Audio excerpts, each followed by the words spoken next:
recently I was talking to a group of agents and somebody raised their hand and talked about their frustration with the buyers of inspections asking for so much, things that weren't even noted on the inspection report and all the things. So today I'm going to talk a little bit about our current market when it comes to inspection negotiations, and as an agent, how you can absolutely navigate these terms. If you don't know who I am Jeremy Kane with eXp Realty and living in the Denver suburbs over on YouTube.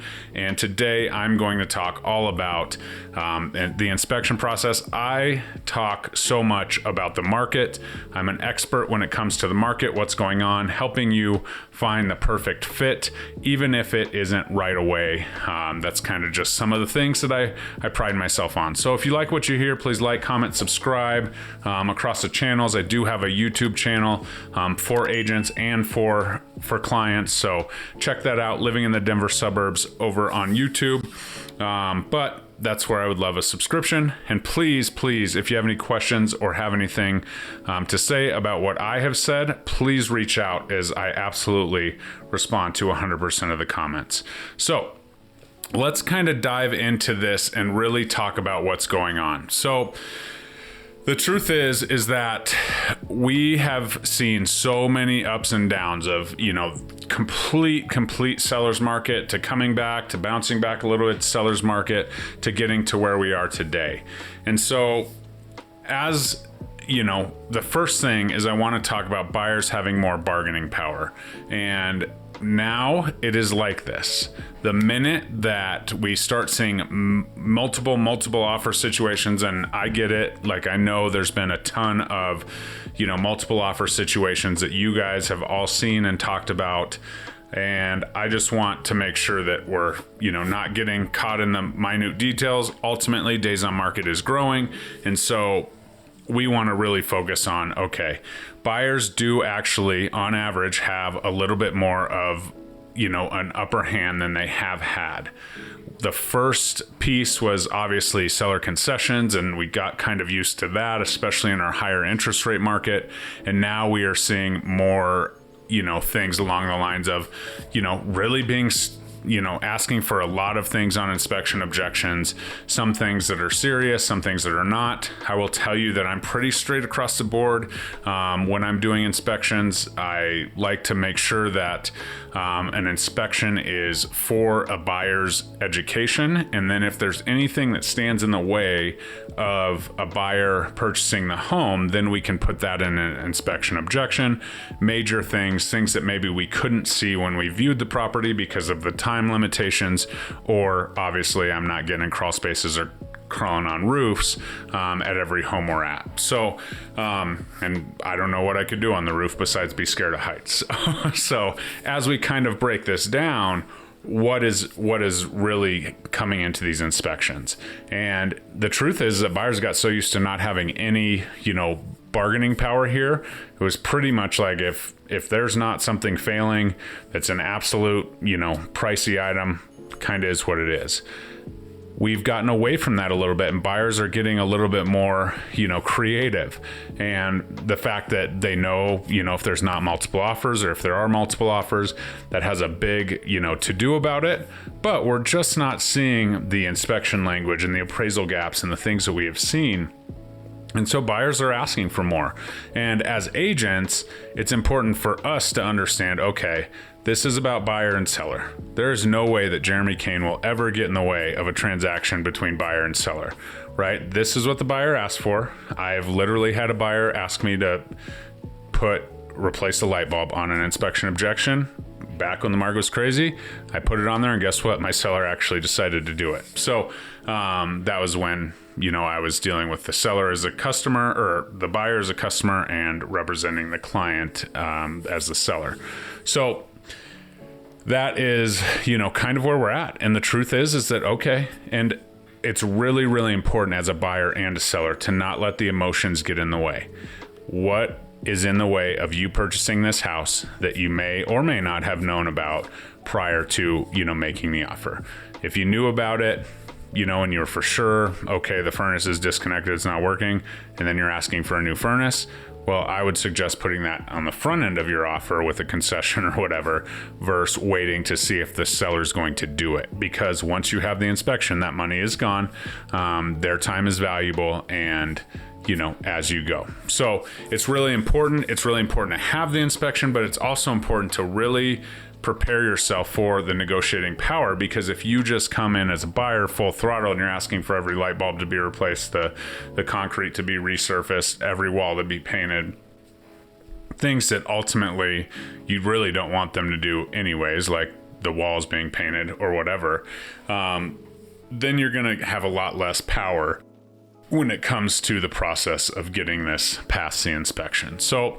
But I am telling you right now that there's absolutely a place in our market for inspection objections or fixes. I say inspection objections, that's just what they're called in Colorado. So if you're watching in Ohio or somewhere else, they might be called something different, but essentially you have the inspection and you tell the seller what you would like fixed.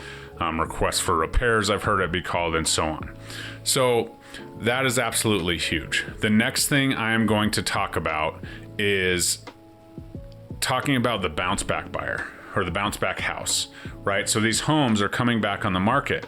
35% of homes fell out of contract in July, and I know we're in August, I just haven't gotten that stat yet, but 35% of homes came back on the market after being under contract.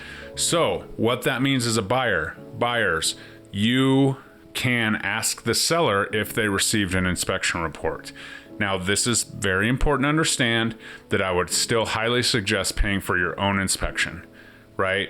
At the very least, call the inspector, have them come out, do any updates that did the report. They might give you a deal, but I would still hire a second pair of eyes and, have your own inspection done. But the seller is required to provide that information, at least in Colorado, if they have a written report by an inspection professional. That then becomes something that they are required to disclose. And so as we move forward with this, understand as a buyer, if this home's back on the market, that is absolutely a question you should be asking your agent to ask. Hey, do you have any inspection reports? We'd like to look it over, so on. You can do that before you even have an offer. And this is tried and true, right? I had a house recently in Conifer come back on the market, and I thought the inspector was, failed in many aspects after looking into it, but we're still required to provide that as the seller to the new buyer.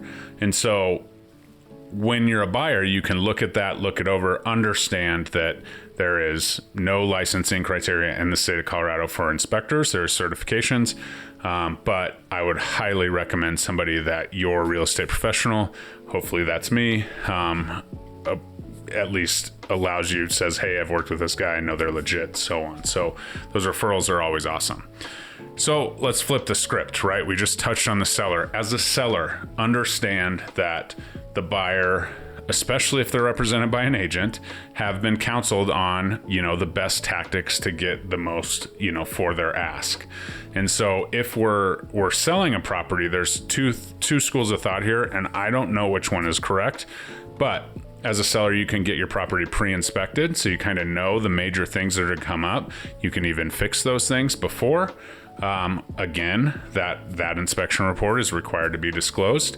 But also, if you want to just, say you've been relatively up on, keeping up with your appliances and so on, you do not have to get a pre-inspection, but I would highly suggest having at least somebody that knows, a thing or two about what is on inspections to kind of help you out. I can be that guy as a listing agent. I always go through the house and I say, hey, there's no radon. They're definitely going to test for radon. If it's high, you're going to have to put this system in. That furnace is avocado green. It's probably going to come back and they're probably going to want a new furnace, or at least clean and service. So if you get someone in here to clean and service, give it a good clean bill of health. Maybe we can leave that out and maybe they'll be okay with that.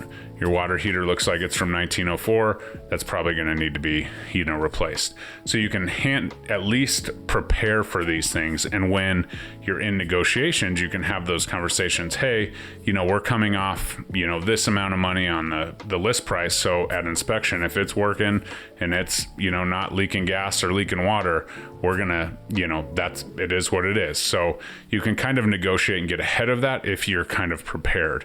Now there's always going to be stuff that inspectors find. They're professionals for the most part. And you can absolutely dial that in. So as a seller, those are kind of your two options.